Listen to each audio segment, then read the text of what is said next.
कलयुग का समय है। और ये समय ऐसा समय जिसमें बचाव हो सकता है तो सिर्फ अल्लाह वाहिगुरु के नाम से। इंसान की मन इंद्रियां इतने फैलाव पे हो गई हैं कि उनके सामने गुरुमुखता, इंसानियत टिकती ही नहीं। टिकती उनकी है, वो इंसानियत पे कायम रहते हैं, वही मानवता को कायम रखते भी हैं जो सेवा और सुमरन करते हैं।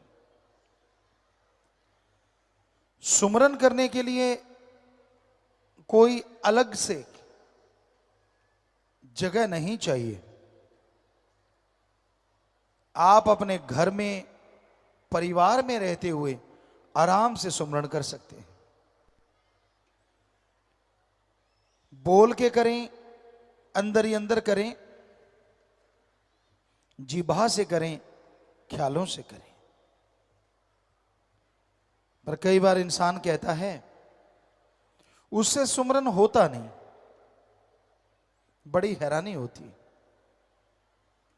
किसी का दिमाग विचार शून्य नहीं होता। हर इंसान के अंदर विचार सदैव चलते रहते हैं। यह अलग बात है, ज्यादातर लोगों के अंदर गलत विचार चलते हैं और कम अच्छे विचार चलते हैं।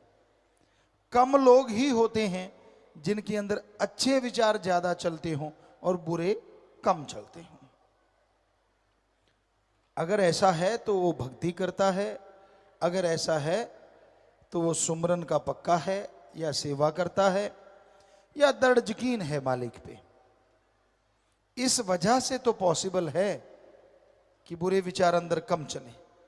अदरवाइज मन, ये नफ़्स शैतान, बेलगाम घोड़े की तरह कहें या रॉकेट की तरह कहें, क्या नाम दें इसको। आज के आधुनिक युग में बच्चे यही समझेंगे शायद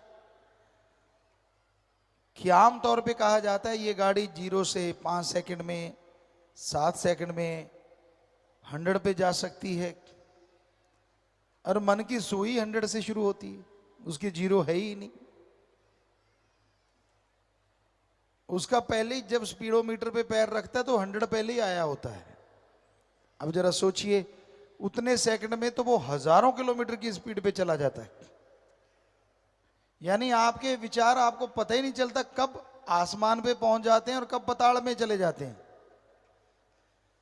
कभी तो आपको दिखाएगा वाह तू ही आदमी है यार, बाकी तो कोई है ही नहीं, और कभी दिखाएगा तू तो मुर्दा है। हल्लाशेरी देता है मन इंसान को, वाह वाह तू ये कर दे, कोई जगह मिल जाए, कोई बात हो, कोई ये हो वो हो, बस फिर मन पंपिंग पंपिंग खूब पंप देता है। और आदमी कहता है मेरे जैसा तो बंदा पैदा ही नहीं हुआ। तो ये मन जालिम से लड़ना ही भक्ति है इस कलयुग में। आप दिखते कुछ और हो, अंदर प्रोग्राम कुछ और चल रहा होता है।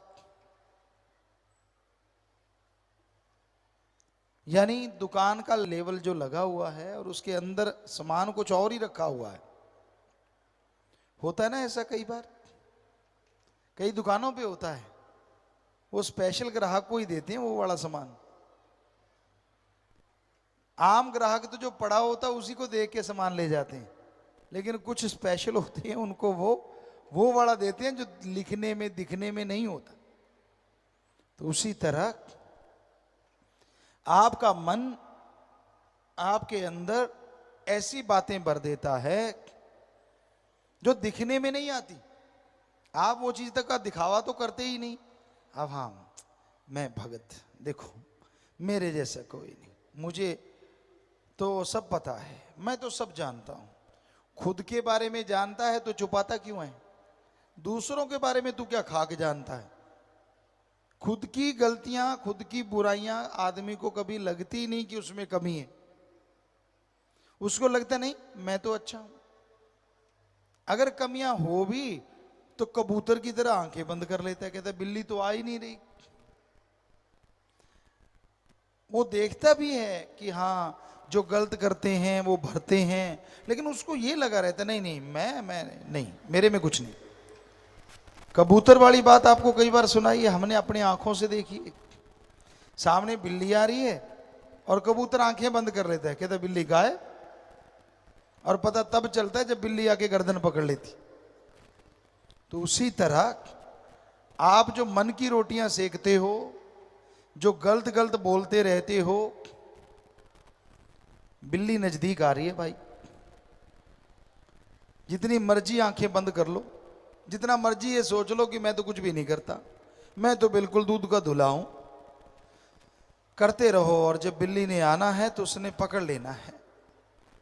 सो कहने का मतलब, जो बुराइयां आपके अंदर हैं या जिन बुराइयों को आप करते रहते हैं, उनको छोड़ो और सतगुरु से नाता जोड़ो। जितने दिखावे करोगे, जितने पाखंड करोगे, जितना ढोंग करोगे, उतना ही अल्लाह वाहिगुरु राम से दूर होते जाओगे।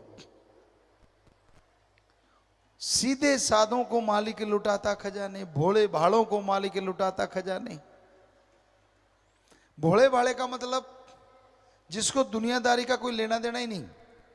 कई बार ऐसे लोग मालिक से जब जुड़ते हैं तो वो 100% मालिक के हो जाते हैं और बहुत जल्दी मालिक के दर्श दीदार करने लगते हैं।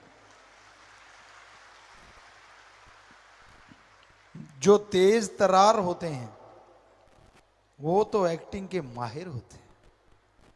इंसान के अंदर तो इतने एक्सप्रेशन हैं मालिक ने भरे हुए जो कहने सुनने से परे, पर जब फकीर के सामने देते हो तो वो पकड़ लेता है। उसको पता चल जाता है, अच्छा अच्छा बेटा। पंजाबी में कहावत है, अन्ना जुलाहा मानल मश्करियां, रब नाल ठगियां क्यों मारे बंदे आ ते दिन रात पापां च गुजारे बंदे आ। वो ऐसे नहीं, किसी को एहसास हुआ होगा तभी ऐसे गाने या दोहे छंद बनते हैं। और ये हमने देखा है, आदमी को तो बुद्धू बनाता ही है, भगवान को भी बनाता है, सतगुरु को बनाता है। उसकी चालें, उसके दिखावा, उसका चाल ढाल, उसका सोच जब हम देखते हैं तो बड़ा ही दुख होता है। क्यों, ये कहां पहुंचा खड़ा है इंसान। दिखता कुछ और है, दुकान कुछ और ही है, सामान कुछ और ही है, दिखाता कुछ और है, बोलता कुछ और है, और अंदर है कुछ और ही। तो ऐसा करने वाले घर के ना घाट के, ना दुनिया में उन्हें कोई मुंह लगाता है और ना ही भगवान की दरगाह में वो इज्जत हासिल करते हैं। दर दर 84 लाख जोनियों में चक्कर लगाते रहते हैं। इंसान गलती करता है तभी तो इंसान है, भगवान नहीं। बेप्रवाह जी सुनाया करते, गलती करके मान ले उसे इंसान कहते हैं, गलती पे गलती करे उसे शैतान कहते हैं, और गलती पे गलती करता ही चला जाए और ना माने उसे हैवान कहते हैं। यानी 2 बार भी हो गई, चलो कोई बात नहीं, माफी मांगी, क्षमादान लिया, सुमरण किया, वो भी फिर भी आखिर है तो पशु वाली बात। इंसान को तो एक बार में हट जाना चाहिए ना।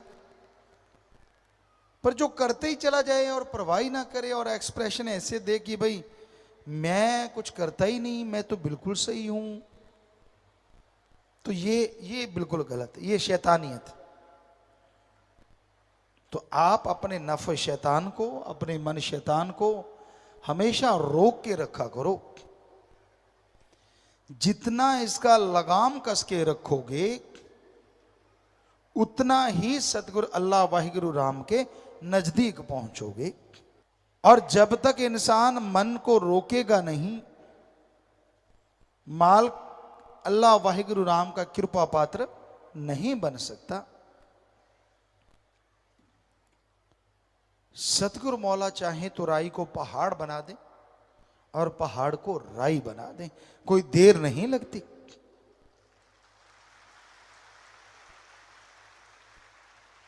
लेकिन पात्र भी तो चाहिए,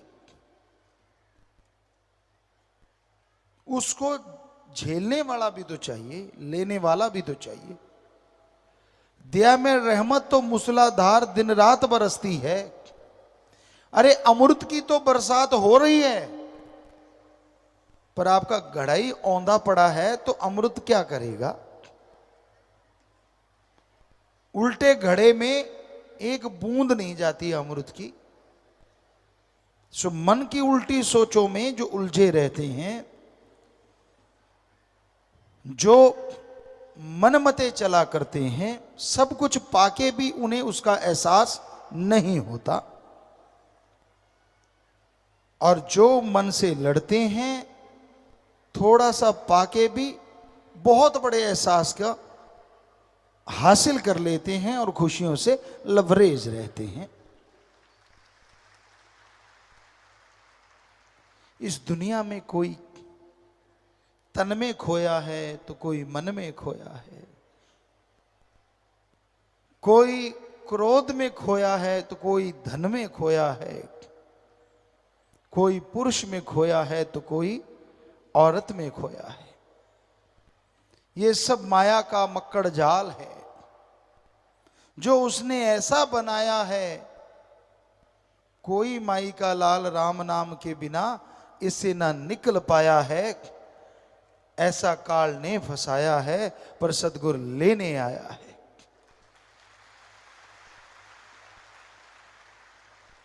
काल का जुल्म और सितम रूहों पे होता है तो सतगुरु पीर फकीर आते हैं, संत आते हैं, भगवान उन्हें भेजता है कि जाओ मेरी औलाद को समझाओ।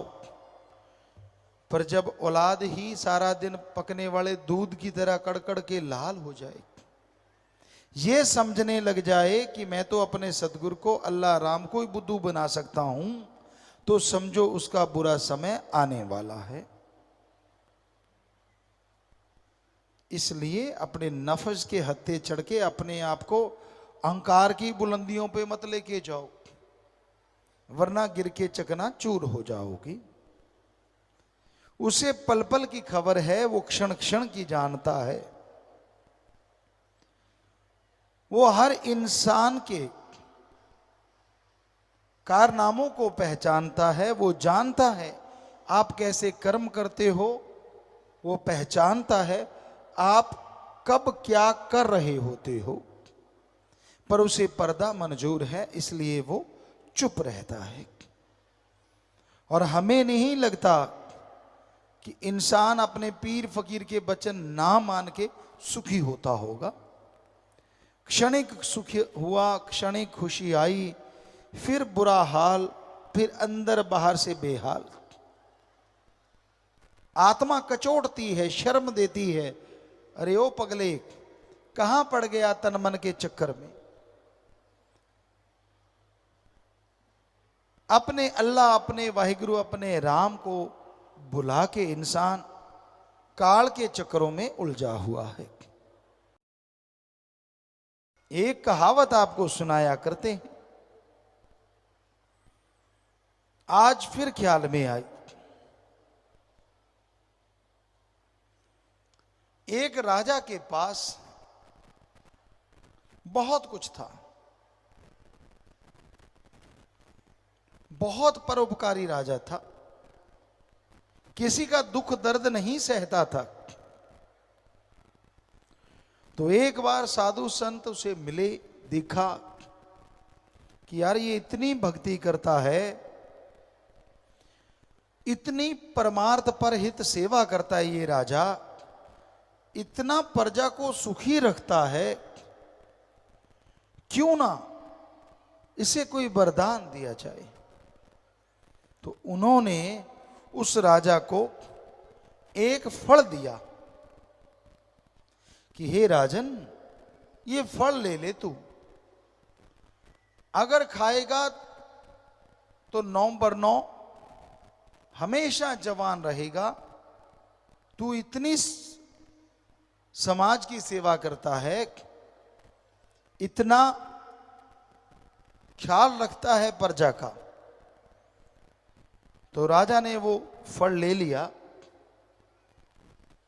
पर वो राजा में एक बात थी, वो अपनी महारानी से बेइंतहा मोहब्बत करता था, बहुत बहुत ज्यादा प्यार करता था। तो राजा ने वो फल अपनी महारानी को दिया कि भाई तू चिर जौवन, हमेशा नवजौवन रहना, ये फल खा ले। रानी ने फल ले लिया। कुछ दिन बीते, वो फल राजा के सामने आया, घूम घुमा के उसे एक वेश्या फल दे रही थी। राजा हैरान रह गया, ये फल तो महारानी को दिया था और ये फल मुझे एक वेश्या दे रही है। उसने पूछा इसमें क्या फर्क, क्या है इस फल में? तो वेश्या कहेंगे, हे राजन, मैं गंदगी का घर और आप इतने अच्छे समाज सुधारक, इतने नेक राजा, मैं आपको फल दे रही हूं, इस फल की खासियत बड़ी जबरदस्त है। राजा कहने लगा, क्या? कहने लगे, इसे जो खाएगा वो हमेशा नवजौवन, चिर जौवन रहेगा, जवान रहेगा, बूढ़ा नहीं होगा। राजा हैरान रह गया, कहने लगा, बताओ तेरे पास फल कहां से आया? वो कांपने लगी, कहती बताती हूं। राजा कहता रुक। उसने महारानी को बुलाया, कहता फल कहां है? कहती जी खा गई। कहने लगी राजा के हाथ में फल था, कांप गई। कहने लगी मारो चाहे छोड़ो, मेरे यहां कोतवाल आता था, मैं उसे मोहब्बत करती थी। आपने मुझे फल दिया, मैंने कोतवाल को दिया। राजा ने कोतवाल को बुलाया, बुलाओ उसको। ये फल तो कोतवाल थर थर कांपते हुए कहने लगा, जी महारानी के पास तो मजबूरी वश जाता था, मेरा प्यार तो इस वैश्या से था, इसलिए मैंने ये फल इस वैश्या को दिया। राजा क्या सारे प्यार मोहब्बत के भरम भुलेखे टूट गए, आंखों में आंसू आ गए। देखा, जिस महारानी को मैं जान से ज्यादा प्यार करता था उसकी यारी कोतवाल से, और जिस कोतवाल की यारी महारानी से हो उसकी यारी वैश्या से। तो राजा कहने लगा, सबसे कोई अच्छा है इन सब में, हम सब में तो वो एक ही है, और वो है वैश्या। उसको इनाम दिया। अरे महारानी, तुझे क्या चाहिए था जिसके पास महाराजा था? अबे ओ कोतवाल, जिसको महारानी मिल जाए और क्या चाहिए? पर तूने इसको दिया। और वैश्या देखो, वो अपने राजा से मोहब्बत करती थी, सच्ची मोहब्बत, पाक मोहब्बत। उसने सोचा मेरा राजा हमेशा नवजौवन रहे। सो आगे की कहानी भी है, लेकिन कहने का मतलब, जब अल्लाह वाहिगुरु राम से इश्क हो जाता है, जब भगवान से इश्क हो जाता है, फिर इंसान गंदगी के पुतलों में गंदगी ढूंढता रहता है, इसमें ढूंढी, उसमें ढूंढी, उसमें देखा, इसमें देखा, क्या? फिर तो वो वैश्या ही अच्छी हुई जिसने सिर्फ और सिर्फ राजा को देखा। सो इश्क उस अल्लाह वाहिगुरु राम से जब करते हो तो अपना दृढ़ यकीन उसके लिए रखा करो। छींक आ गई, क्यों आई? मैं बीमार हो गया, क्यों हुआ? खुद के कर्म याद नहीं, क्या क्या गुल खिलाए हैं लाइफ में, वो सारे बुला दिए और दोष देने चला है सतगुरु को, अल्लाह वाहिगुरु राम को। उसने मेरे साथ ऐसा क्यों किया, उसने मेरे साथ वैसा क्यों किया? भूल गया उसने तुझे 84 लाख जन्म में चक्कर लगाते लगाते को मनुष्य शरीर दिया, और मनुष्य शरीर देके संतों से मिलाप करवा दिया, नाम दिलवा दिया जिससे इस संसार से नहीं हमेशा से सच्ची मुक्ति मिले, मालिक की गोद में पहुंचे। और तेरे लिए भगवान क्या करे।